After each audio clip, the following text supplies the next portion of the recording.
보이는 세계는 보이지 않는 분에 의해 창조되었고 오직 믿음만이 창조주를 만남. 믿음은 우리가 바라는 것들에 대한 실물이며 보이지 않는 것들에 대한 증거입니다. 옛날 사람들도 이 믿음으로 하나님의 인정을 받았습니다. 믿음으로 우리는 이 세상의 모든 것이 하나님의 말씀으로 창조되었으며 보이는 것이 보이지 않는 것으로 만들어졌다는 것을 압니다. 믿음으로 아벨은 가인보다 더 나은 제사를 하나님께 드렸습니다. 하나님께서는 아벨이 믿음으로 드린 제물을 기꺼이 받으시고 그를 의로운 사람으로 인정해 주셨습니다. 그는 죽었지만 지금도 여전히 말을 하고 있습니다. 믿음으로 에녹은 죽지 않고 하늘로 옮겨갔기 때문에 아무도 그를 볼 수 없었습니다. 하나님께서 그를 데려가신 것입니다. 그는 옮겨가기 전부터 하나님을 기쁘시게 하는 사람으로 인정을 받았습니다. 믿음이 없이는 하나님을 기쁘시게 할 수 없습니다. 하나님에게 나아가는 사람은 그분이 계시는 것과 또 그분을 진정으로 찾는 사람들에게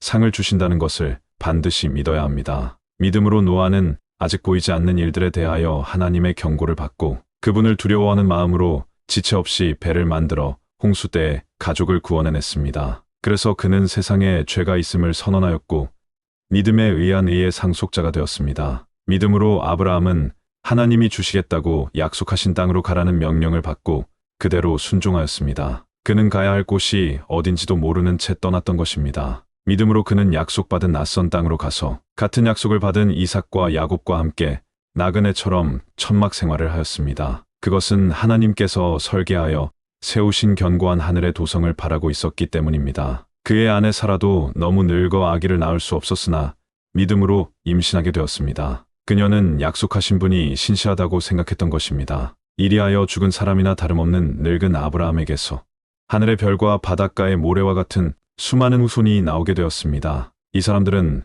모두 믿음을 따라 살다가 죽었습니다. 그들은 약속된 것을 받지 못했으나 그것을 멀리서 바라보고 기뻐했습니다. 그리고 그들은 이 세상에서 잠시 머무는 나그네에 불과하다는 것을 고백했습니다. 이와 같이 그들은 찾고 있는 고향이 따로 있다는 것을 보여주었습니다. 그들이 떠나온 옛 고향을 생각하고 있었다면 돌아갈 수도 있었을 것입니다. 그러나 그들은 더 나은 하늘이 있는 고향을 그리워하고 있었습니다. 그래서 하나님께서는 그들의 하나님이라고 불리는 것을 부끄러워하시지 않고 오히려 그들을 위해 한 성을 마련해 주셨습니다. 아브라함은 시험을 받았을 때 믿음으로 이삭을 바쳤습니다. 그는 많은 후손을 보게 될 것이라는 하나님의 약속을 받은 사람인데도 하나밖에 없는 외아들을 바친 것입니다. 하나님은 아브라함에게 이삭을 통해서 난 사람이라야 내 후손으로 인정될 것이다 라고 말씀하셨습니다. 아브라함은 하나님께서 죽은 사람들까지도 다시 살리실 수 있다고 믿었습니다. 말하자면 아브라함은 죽은 사람들 가운데서 이삭을 다시 받은 셈입니다. 믿음으로 이삭은 야곱과 에서의 장래에 대하여 축복해 주었습니다. 믿음으로 야곱은 죽을 때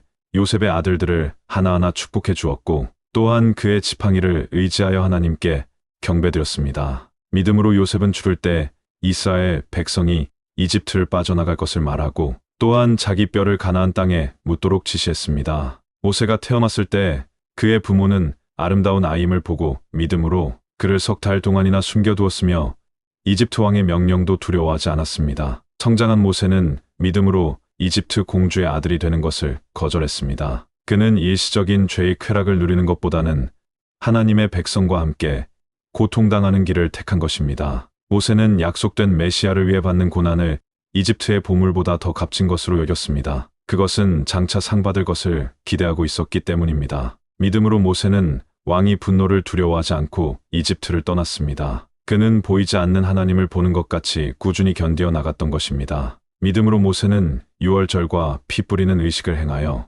마다들을 죽이는 천사가 이스라엘 백성의 장자들을 건드리지 못하게 했습니다. 믿음으로 이스라엘 백성들은 육지를 걷듯이 홍해를 건넜으나 이집트 사람들은 건너려다 모두 빠져 죽고 말았습니다. 믿음으로 이스라엘 백성들이 여리고성 둘레를 7일 동안 돌자 성이 무너지고 말았습니다. 믿음으로 기생 라합은 여리고성을 정탐하러 온 이스라엘 사람들을 친절하게 도와주어 순종치 않던 사람들이 멸망당할 때 구원을 받았습니다. 그 밖에 기드온, 바락, 삼손, 입다, 다윗, 사무엘, 그리고 다른 예언자들에 대하여 하나하나 다 말하자면 끝이 없을 것입니다. 그들은 믿음으로 여러 나라를 정복하였고 옳은 일을 하였으며 약속된 것을 받았고 사자들의 입을 막기도 했습니다. 또 불 가운데서 구원을 받았고 칼날도 피했으며 약한 사람이 강해지고 싸움터에서 용감하게 외국 군대를 무찌르기도 하였습니다. 그리고 어떤 여자들은 죽은 가족을 다시 살아난 상태에서 맞이하기도 하였으며 어떤 사람들은 더 나은 부활을 얻기 위해 고문을 당해도 풀려나기를 거절했습니다. 또 어떤 사람들은 조롱을 받고 채찍으로 맞았으며 사슬에 묶여 갇히기도 했습니다. 또한 돌로 맞기도 하고 시험을 당하며 톱으로 몸이 잘리거나 칼날에 죽임을 당하기도 하였습니다. 그리고 양이나 염소의 가죽으로 옷을 삼아 두르고 다녔으며 가난과 고통에 시달리고 온갖 학대를 받았습니다. 세상은 그들에게 아무 가치가 없었습니다. 그래서 그들은 광야와 산과 동굴과 땅굴을 찾아다니며 지냈습니다. 이 사람들은 모두 믿음으로 여러 가지 증거를 받았지만 약속된 것을 받지는 못하였습니다. 그것은 하나님께서 우리를 위해 더 좋은 것을 마련하시고 우리와 함께 그들이 완전해지도록 하셨기 때문입니다. 히브리서 11장 현대인 성경